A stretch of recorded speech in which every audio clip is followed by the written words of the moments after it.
Assalamualaikum warahmatullahi wabarakatuh. Waalaikumsalam warahmatullahi wabarakatuh. Bismillahirrahmanirrahim. Alhamdulillahirabbil alamin. Wa shallallahu wa sallim ala nabiyyina Muhammad wa ala alihi wa sahbihi wa dzurriyyatihi wa ashabihi tabi'in. Amma ba'd. Para jamaah sekalian yang saya hormati, barangkali hari ini saya meneruskan pembicaraan mengenai misi yang kedua Rasulullah SAW, yaitu misi akhlak. Namun sebelumnya sedikit refreshing tentang misi tauhid ini, bahwa satu-satunya agama tauhid di dunia sekarang tinggal satu, yaitu Islam. Selebihnya itu politeisme. Tuhannya lebih dari satu. Ada satu hal yang perlu saya jelaskan. Tuhannya orang Kristen itu siapa? Ya. Kalau para jamaah melihat di Afrika, di Eropa, di Amerika, Tuhannya orang Kristen itu namanya Yahweh. Nah, terus di Indonesia kok bisa berubah jadi Allah? Itu ceritanya bagaimana? Jadi dari bacaan religi jalan itu terjadi tahun 1930 karena mulai VOC sampai masuk abad ke-20 Islam itu sulit untuk berkembang di Indonesia. Oleh karena itu tahun 1930 terjadi kesepakatan bapak-bapak gereja itu di Jakarta sana, kan ada katedral ya, dan Islam. Di sana itulah terjadi perubahan terjemahan Injil. Yahweh itu dirubah menjadi Allah Ta'ala. Karena terlalu Islam, Ta'alanya dibuang, tinggal Allah saja. Jadi nama Tuhannya orang Kristen Allah itu cuma di Indonesia. Di Afrika, Amerika, Eropa tetap Yahweh. Seperti itulah cara bagaimana orang Kristen mendakwakan agamanya. Dengan merubah Yahweh menjadi Allah, maka banyak orang-orang Islam yang murtad berpindah agama. Itu ceritanya begitu. Saya kira para jamaah semuanya perlu tahu. Jadi ceritanya Tuhan diganti nama tanpa selamatan dari itu. Nah, sekarang mari kita bicara soal misi yang kedua, yaitu akhlak. Tentu saja akhlak itu bahasanya luas sekali. Saya ingin berbicara yang internal dulu, bagaimana akhlak Rasulullah SAW di dalam membina keluarga. Rasulullah menikah pertama kali itu ketika beliau berumur 25 tahun, mendapatkan seorang janda namanya Khadijah. Dan perkawinan ini berlangsung selama 28 tahun. Dan 28 tahun itu Rasulullah tidak pernah berpoligami. Jadi kalau mau mengikuti Rasulullah, poligami silahkan setelah usia perkawinannya 28 tahun. Itu namanya sunnah berat. Jadi 28 tahun ini beliau cuma istri, yaitu Khadijah. Dan dengan Khadijah itu mesranya amit-amit. Kenapa kok mesra? Karena cuma satu istri. Loh, istri banyak itu susah. Ya tidak? Iya. Satu contoh sekarang. Rasulullah menikah poligami itu setelah hijrah ke Madinah. Berarti usia beliau 53 tahun. Itu baru mulai berpoligami. Istri beliau itu 11. 2 wafat ketika Rasulullah masih hidup. Jadi ketika Rasulullah wafat, jandanya itu meninggalkan janda 9. Nah, pada suatu hari Aisyah, istri yang paling muda, jadi istri yang 8 itu janda, yang 1 ini gadis perawan. Tentu saja manjanya luar biasa. Suatu hari Aisyah bertanya kepada Rasulullah, "Ya Rasulullah, siapa istri engkau yang paling engkau cintai?" Maka Rasulullah menjawab, "Ya tentu saja kamu yang paling saya cintai. Kalau begitu besok katakan kepada semua istri bahwa aku adalah istri yang paling dicintai." Gimana itu caranya? Kok tidak nyakiti siapa-siapa ya?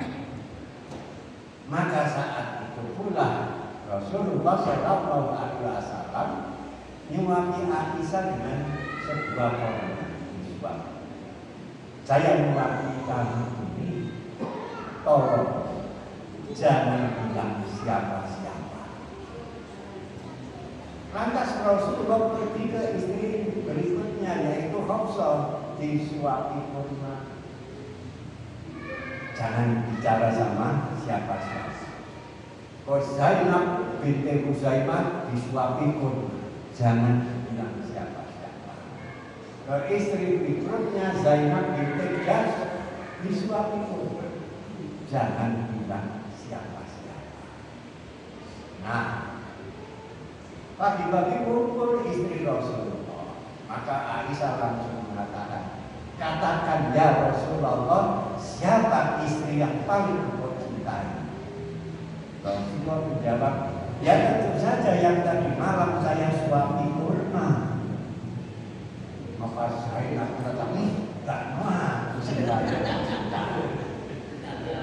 Hafsah pun kaget, "Loh, tiba noah." Aisyah pun berpikir yang sama, "Boleh noah musim paling dicintai." Semua merasa paling dicintai oleh Rasulullah. Ini pernah terpikir enggak oleh kita? Kan terpikirkan. Jadi bagaimana memanage istri 9 tapi tidak membuat gaduh dan tidak ada kebohongan? Apa ada kebohongan tadi? Kan tidak ada. Ojo ngomong sopo-sopo tak cinta. Ojo ngomong sopo-sopo tak cinta. Siapa yang paling dicintai? Ya yang tadi malam saya suami saya itu Rasulullah SAW mengelola keluarga. Jadi jangan langsung berdalil, "Oh, kawin banyak itu kan sunnah Rasul." Sunnah Rasul itu sak adilnya. Bagaimana cara Rasulullah SAW membagi kasih sayang, bukan dekem di yang satu tidak bulan-bulan, dan seperti itu yang namanya berpoligami menurut sunnah Rasulullah SAW. Nah, para jamaah sekalian yang saya hormati, oleh karena itu Rasulullah SAW mengatakan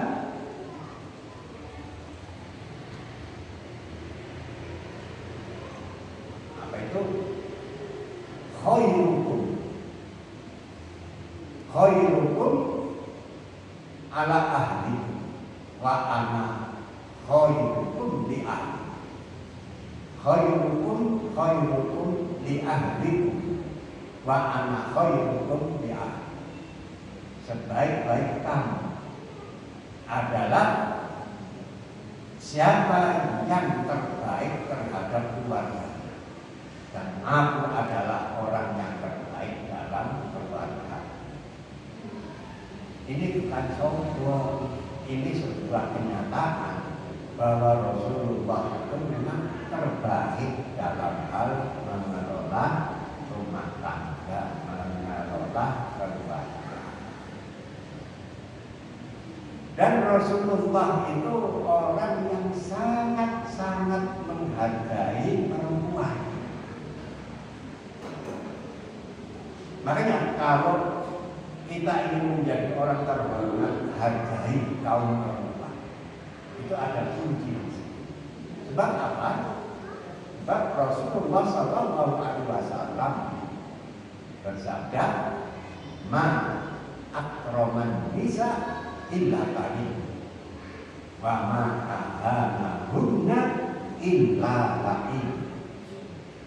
Tidaklah seseorang memuliakan perempuan, maka sesungguhnya dia itu orang mulia. Tidaklah seseorang itu menghina perempuan, maka sesungguhnya dia itulah hakikatnya yang hina. Nah, para jamaah sekalian yang saya hormati, memuliakan perempuan itu gimana? Saya itu kalau berangkat ngaji ini salaman sama istri, dan saya yang cium tangannya. Bapak-bapak apa begitu? Tidak dicium tangannya. Kalau saya tipe kan, saya itu kan suami setia kan? Ya. Saya sangat menghormati. Jadi kalau pergi kemana-mana itu saya salaman cium tangan istri saya. Wah, kalau bapak-bapak bisa nonton seperti itu harmonis. Karena istri itu merasa dihargai. Oh, ini penghargaan suami saya kepada istri saya. Habis nyium tangan istri itu coba apa bisa marah apa enggak? Tak bisa. Nah, inilah yang dicontohkan oleh Rasulullah. Sampai-sampai dulu itu kan juga saya punya pegawai banyak.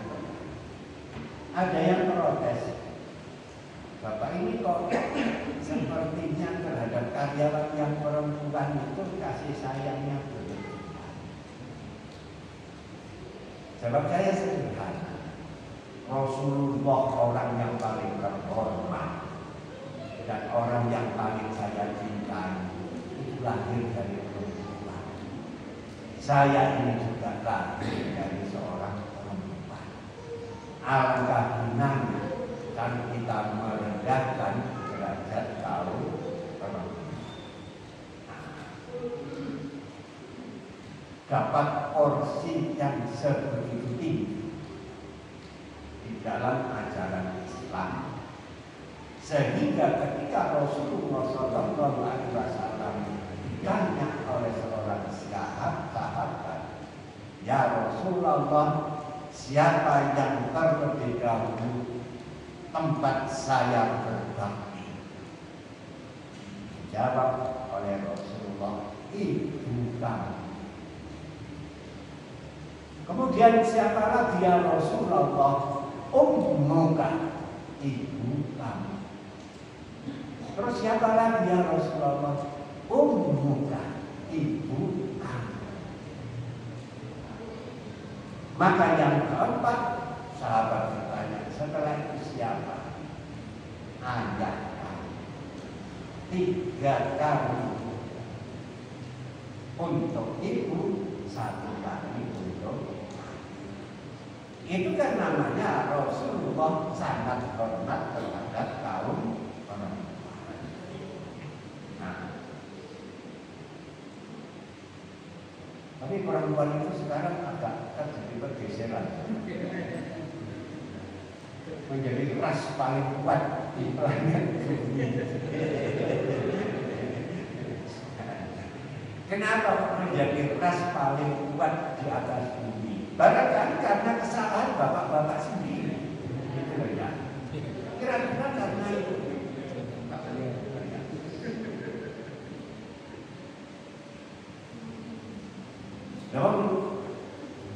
Namun saya punya Pak ya, saya tidak ingin siapa-siapa. Saya sendiri aja lepas disentak itu, dalil-dalil hilang kabeh.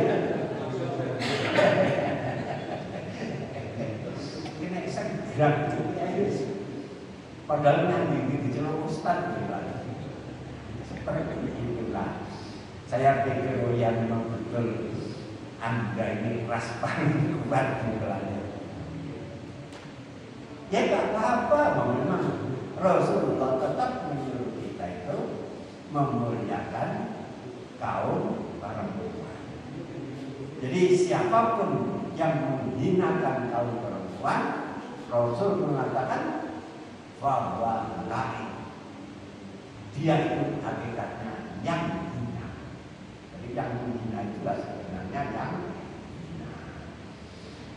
Nah, oleh karena itu Rasulullah SAW di dalam memanggil istri saja itu tidak sembrono. Ada sebuah hadis menceritakan suatu siang Aisyah itu menjemur air di terik matahari. Rasulullah tidak setuju. Beliau bertanya, untuk apa air kamu jemur? Dijawab oleh Aisyah, untuk mandi kita sore nanti biar nggak terlalu dingin. Rasulullah menegur Aisyah. Biasanya perempuan itu kan ditegur tersinggung apa enggak? Tapi ternyata teguran Rasulullah tidak membuat tersinggung, malah jadi tersanjung. Begitu loh. Bagaimana mengulas kalimat kata-kata yang memiliki nilai akhlak sehingga seseorang itu biasanya tersinggung malah menjadi tersanjung. Kalimat Rasulullah itu begini, la taf'ali ya Umairah innaha tarisul baros. Jangan kamu lakukan itu wahai perempuan cantik yang bergigi merah, itu nanti membuat kulit rusak. Coba kira-kira ibu di kata-katain begitu sama bapak itu gimana? Oh langsung bang, cingkrai itu semekar kan? Tersanjung. Jadi Aisyah tidak marah, malah merasa tersanjung. Wahai perempuan cantik yang bergigi merah. Lalu bagaimana hadis ini kita laksanakan dalam kehidupan keseharian kita?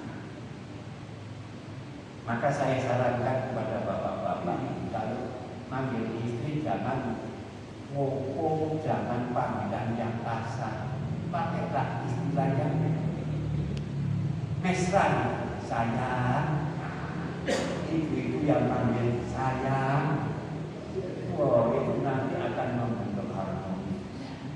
Gawis tuwek dene kok mulai nyeluk sayang kok diperiksa no anak ini. Walaupun tidak dengan kata-kata sayang, dikasih cengkok saja itu sudah melaksanakan sunnah Rasul. Ya saya kalau manggil istrinya, Bu, kasih cengkok, Bu, itu sudah sunnah Rasul. Ibu-ibu kalau manggil bapak, Pak, kasih cengkok, Pak, itu sunnah Rasul. Jadi kalimat yang keluar itu adalah kalimat yang halus, yang tidak membuat orang kaget apalagi membuat marah atau tersinggung. Non saya bukan sanggup yang beberapa bulan saja. Satu, ya. Sebab apa? Orang baik itu ciri khasnya dalam Al-Quran. Alladzina yastami'una al-qawla fayattabi'una ahsana.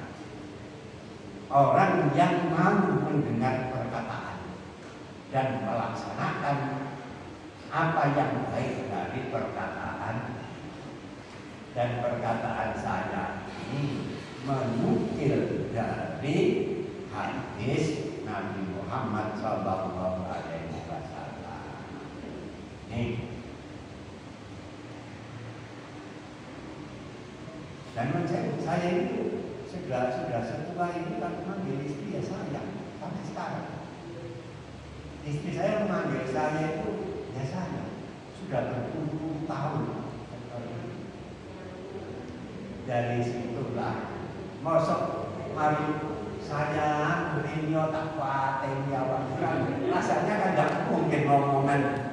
Kalau awalnya baik itu mesti berlanjut dengan baik sayang, mesti aku cinta padamu, ayo tunggu dan seterusnya. Tidak mungkin sayang itu tak ngomong itu. Ini contoh dari Rasulullah SAW. Sekarang bagaimana perlakuan istri Rasulullah terhadap Rasulullah SAW? Nah ini yang patut direnungkan oleh ibu. Yang tua, yang tetap saja sesuai dengan sunnah Rasul. Suatu hari Rasulullah itu pulang dari bepergian jauh. Beliau itu enggak duduk rumah, duduk masjid. Sehingga para sahabat bertanya, ya Rasulullah, apa tidak rindu sama istri di rumah? Dijawab, rindu. Sengaja saya ke masjid dulu ini biar memberi kesempatan kepada istri untuk berbenah diri. Aisyah begitu tahu Rasulullah ada di masjid, cepat-cepat mandi, macak secantik-cantiknya. Begitu Rasulullah SAW datang, disambut di depan pintu saja, tidak mengejar ke masjid. Beliau dikasih senyuman, sering gitu saja itu capek hilang, stres itu hilang. Senyuman seorang istri, apalagi macak ayu pakai bau-bauan yang itu sunnah.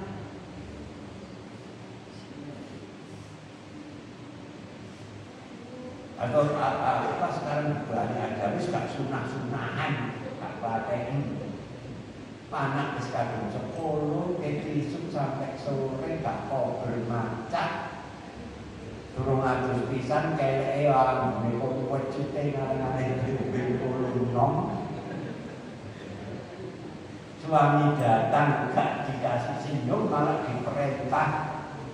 Orang mau bau polisi terikot. Begini nih enaknya pulang atau minggat. Kok enak minggat? Nah makanya sekarang yang perlu diwaspadai itu banyak laki-laki itu punya aji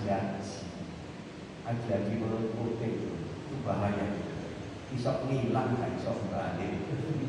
Sebab ngilangin yang gendaan kerasan. Mempercantik diri itu bagian dari akhlak yang diajarkan oleh bagaimana rumah tangga Rasulullah Sallallahu Alaihi Wasallam.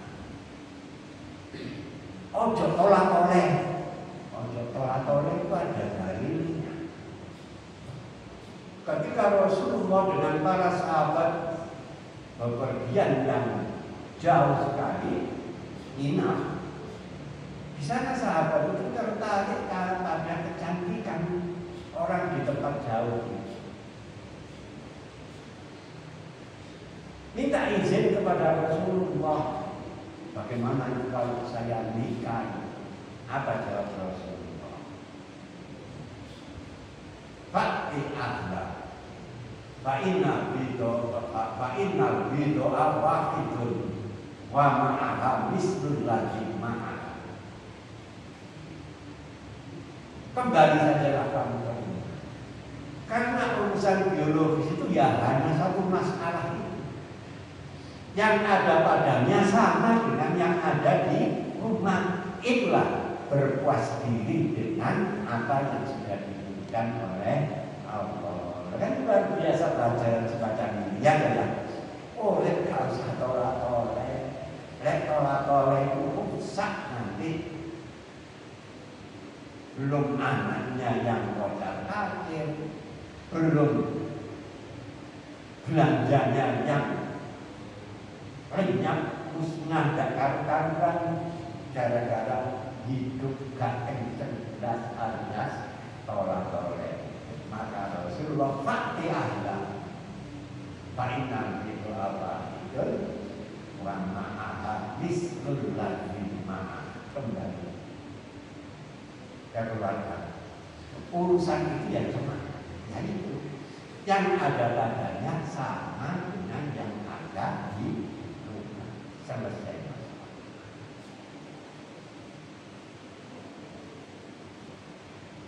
Kemudian lagi,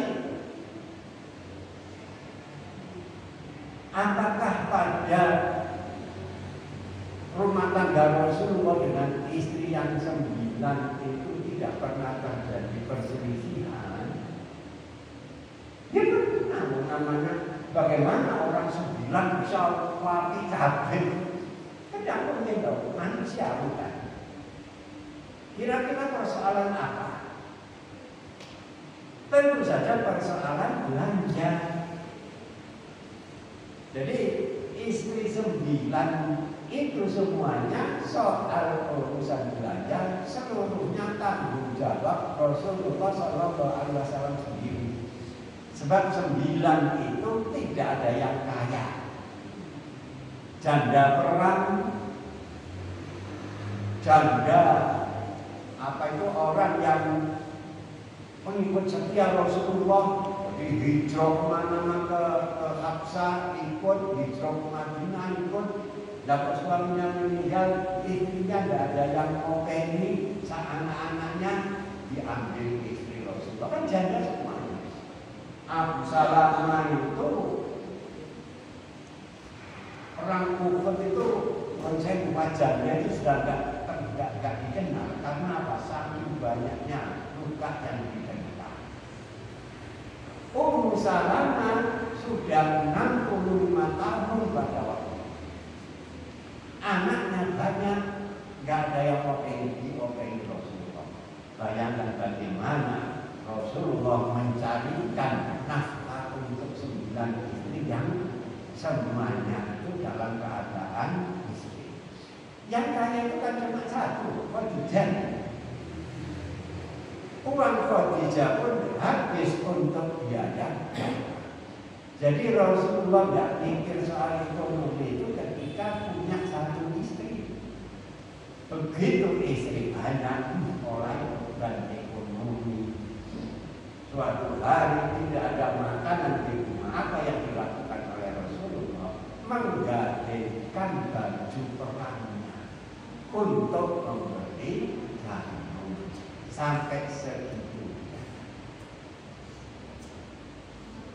Makanya Rasulullah SAW suatu ketika diminta izin oleh mantunya sendiri, yaitu Imam Ali bin Abi Thalib. Memang waktu itu tidak ada laki-laki, hampir tidak ada laki-laki yang tidak poligami. Tentu saja Ali bin Abi Thalib kepingin poligami, minta izin kepada Rasulullah, ya Rasulullah, saya ingin poligami. Dijawab oleh Rasulullah, jangan. Berarti Rasulullah pernah melarang orang untuk berpoligami. Cuma hadis ini nggak pernah dipakai. Ya kan? Yang dipakai itu izinnya tok.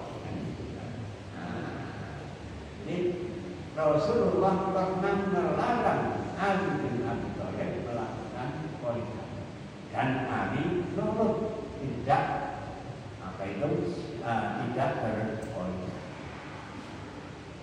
Akhirnya Imam Ali berpoligami setelah Rasulullah SAW wafat dan setelah Fatimah putri Rasulullah wafat, berarti beliau sudah tiga, barulah beliau kawin secara poligami. Nah, ini persoalan bagaimana Rasulullah SAW mengelola keluarga. Kesimpulannya, bukan saya anti poligami. Kesimpulannya aja dari apa yang saya sampaikan. Ternyata perkawinan Rasulullah yang tidak poligami selama 28 tahun itu lebih menenteramkan daripada setelah beliau berpoligami. Kenapa saya katakan begitu?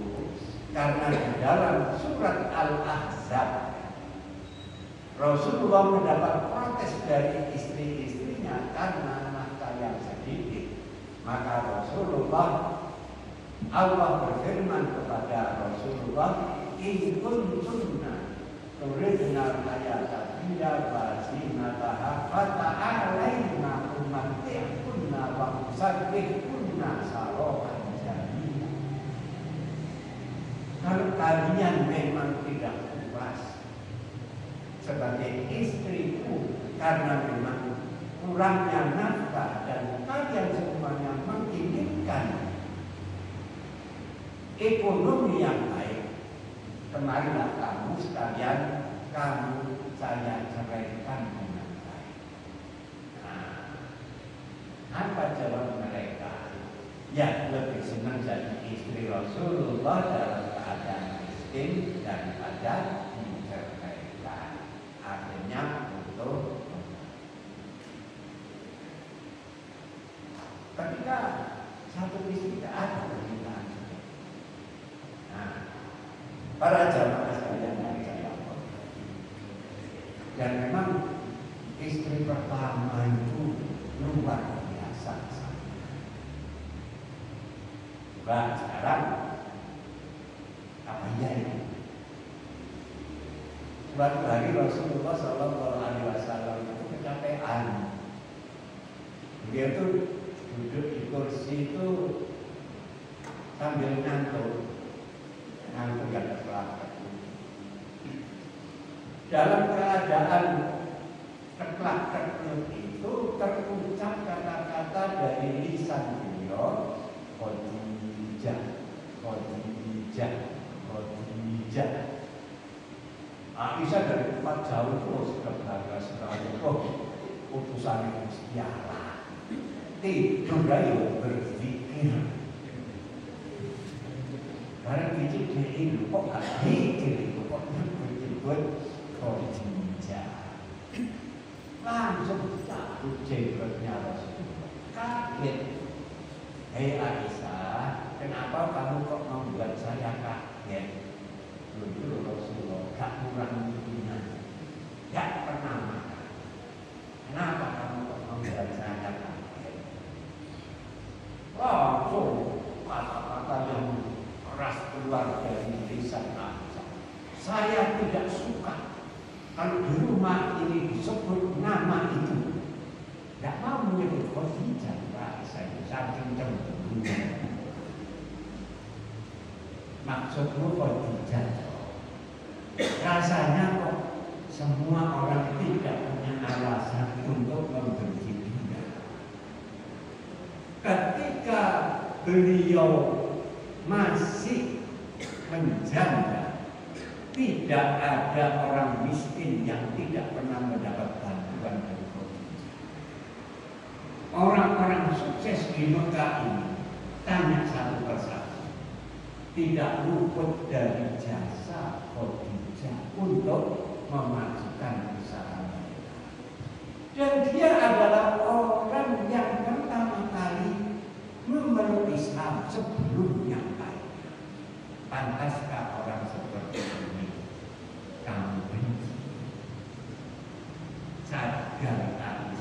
nangis, setelah nangis keluar ucapan, sekarang sebutlah 1000 kali sehari saya tidak akan marah. Jadi Rasulullah itu tidak pernah marah. Apa nikmatnya hidup tidak pernah marah? Jawabannya membuat badan sehat. Coba orang suka marah itu kan gak sehat. Nah ini bukan omongan saya baca penelitian seorang profesor ahli saraf dari Amerika. Meneliti saraf manusia. Jadi di sini itu kabelnya itu ada triliunan. Obat sini.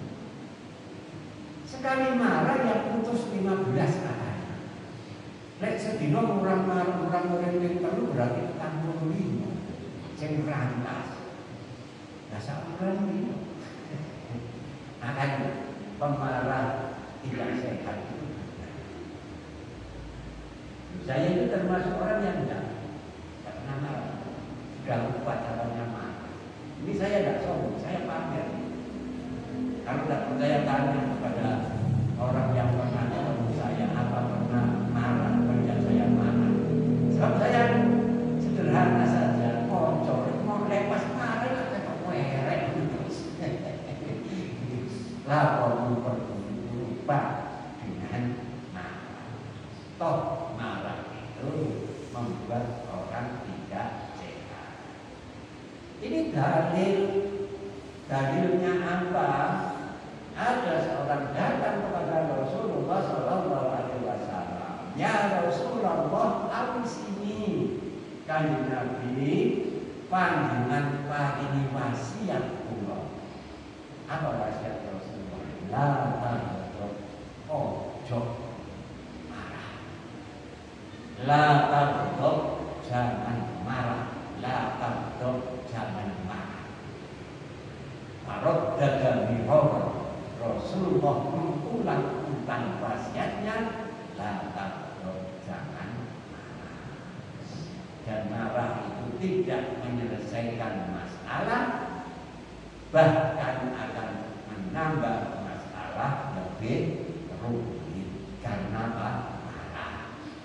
Orang kena marah itu sakit berarti ya. Hati sakit. Dan membuat hati orang sakit itu kan. Nah, makanya kalau kita suka marah, sunnah Rasul hilangkan.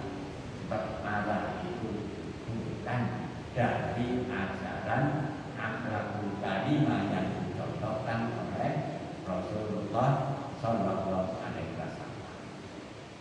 Nah, para jamaah sekalian yang saya hormati, sekarang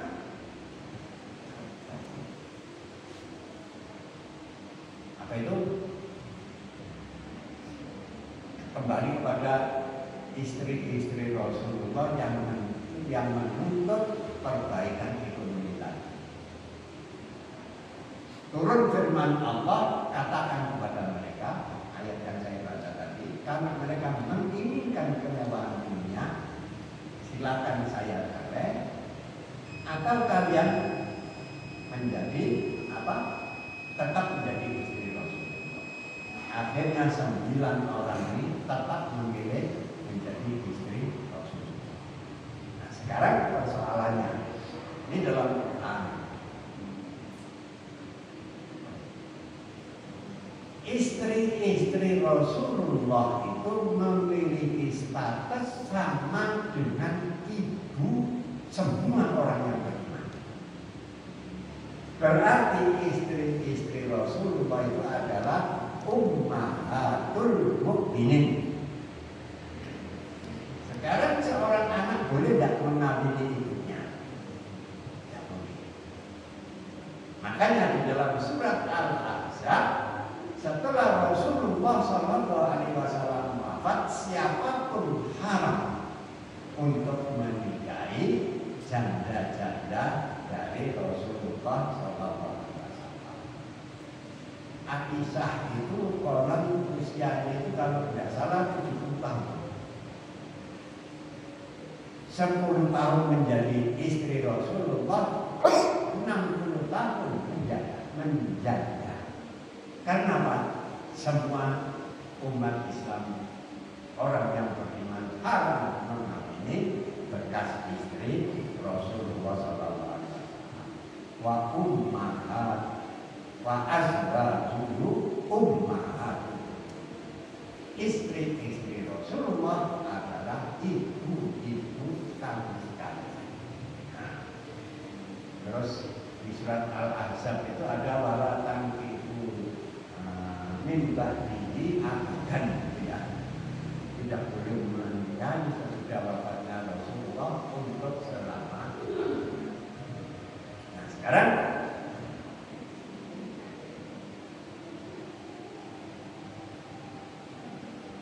apa itu? Khadijah kembali kepada istri pertama. Saya pernah membaca sejarah perkawinan Rasulullah SAW dengan Khadijah dan tidak banyak dibicarakan orang. Yaitu mimpi Khadijah untuk mendapatkan Nabi Muhammad SAW. Di waktu itu kan Nabi Muhammad kan belum diangkat menjadi Rasul. Jadi Rasul itu kan umur 40, kawin umur 25. Sebelum Khadijah melamar Nabi Muhammad kan riset dulu. Yang disuruh riset itu Maisarah. Maisarah itu laki-laki ya. Kemana-mana supaya menguntit perjalanan Nabi Muhammad sampai ke negeri Syam. Keanehannya diceritakan, kejujurannya diceritakan, itu mau awan dia diceritakan, apa itu bilu mama ukil usahaid. Jadi kemana beliau berjalan itu selalu diikuti oleh awan. Binatang memberi hormat itu diceritakan semuanya sehingga Khadijah yakin bahwa ini calon utusan Allah yang terakhir. Tapi masa tunggunya itu kok terlalu lama gitu loh ya. Tahun pertama hari ini jadi Rasul kok ada jadi kok pas bujuk. Tahun kedua, tahun ketiga, tahun keempat sampai tahun ke berapa? 15 tahun kemudian baru apa itu Rasulullah mendapatkan wahyu. Itu pun Khadijah kurang yakin, dibawa ke Waraqah bin Nawfal dan Waraqah bin Nawfal langsung mentakkidkan betul ini adalah utusan Allah yang terakhir. Nah, para jamaah sekalian yang saya hormati, bagaimana ungkapan rasa cinta Khadijah terhadap Rasulullah dan bagaimana balasan ucapan Rasulullah terhadap Khadijah. Ini yang apa tidak pernah diceritakan orang. Apa itu? Ya Rasulullah, cintaku kepadamu sebesar bulan. Rasulullah menjawab, bulan itu kecil, cintaku kepadamu itu sebesar matahari. Mesra bukan suami istri omongannya kayak gitu. Ya itulah kemesraan yang perlu kita teladani sebagai umat Muhammad Rasulullah Sallallahu Alaihi Wasallam. Nah, ini kita bicara akhlak baru pada tingkat rumah tangga Rasulullah, walaupun tidak selengkap-lengkapnya, sebagian besar ya. Jadi Bapak-bapak jangan lupa Sehari paling tidak ngomong sama istri, aku sayang kamu atau aku cinta kamu. Ibu-ibu ya paling tidak seperti itu. Kalau kita mengikuti sunnah Rasul ya, dari mana? Ya itulah Khadijah mengatakan cintaku sebesar bulan. Jawab Rasulullah, Khadijah, bulan itu kecil, cintaku itu sebesar matahari. Kalau tiap hari kita terdengar suara-suara kayak gitu kan rasanya merinding. Nah, ini yang perlu kita kita jadikan teladan. Yang saya sampaikan ini pemikiran secara kontekstual, ya, kontekstual. Kalau tekstual jadi cobalah kita di dalam beragama itu coba kita kembangkan secara konteks.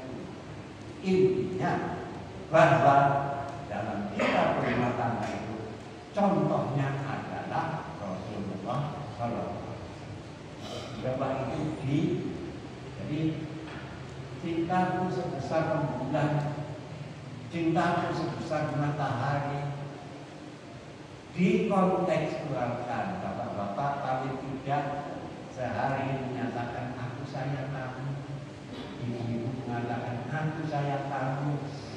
Loh, ini kan namanya mengkontekstualkan sebuah contoh dari Rasulullah SAW. Saya kira ini saja yang saya sampaikan. Kurang lebihnya mohon maaf. Assalamualaikum.